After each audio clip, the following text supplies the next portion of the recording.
मेरा नाम सरफराज है और मैं डायलिसिस मरीज हूँ। मैं फ्री कैंप से पहले रमज़ान में आया था। उस वक्त मुझे 3 डायलिसिस की पेमेंट मिली थी। मेरी सिर्फ 3 बेटियाँ हैं। मैं घर में बैठा रहता हूँ।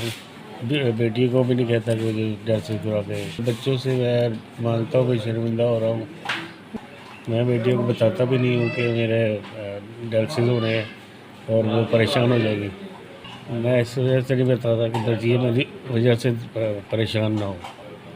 जब ज़्यादा तकलीफ़ होती है तो मैं बेहोश हो जाता हूँ, तो उसके बाद मुझे डायलिसिस सेंटर में ले जाते हैं। वहाँ पे पैसे और नहीं होते तो फिर वहाँ बैठे रहते।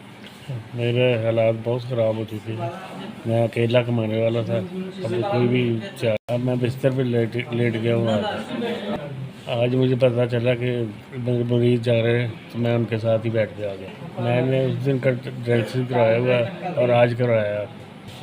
मैंने पैसे बचा के रखे थे कि मेरी तकलीफ़ ज़्यादा हो जाए, तो लेकिन वो 8 दिन के बाद मैंने आज डायलिसिस करवाया।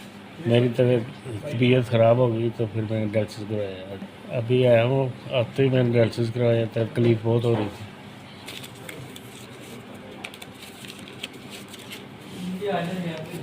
ने मुझे 16,000 रुपये भेजा है, तो आपका बहुत बहुत शुक्रिया। 4 डायलिसिस होंगे, एक मैंने करवा लिया है, 3 और काड़ा जाके करवाऊँगा। तो अल्लाह भला करे और आपको सेहतमंद रखे और लोगों की खिदमत करने का मौका दे। आपने बड़ी अच्छी नेकी की है लोगों के साथ। अल्लाह आपको इससे भी ज़्यादा रिज़्क दे।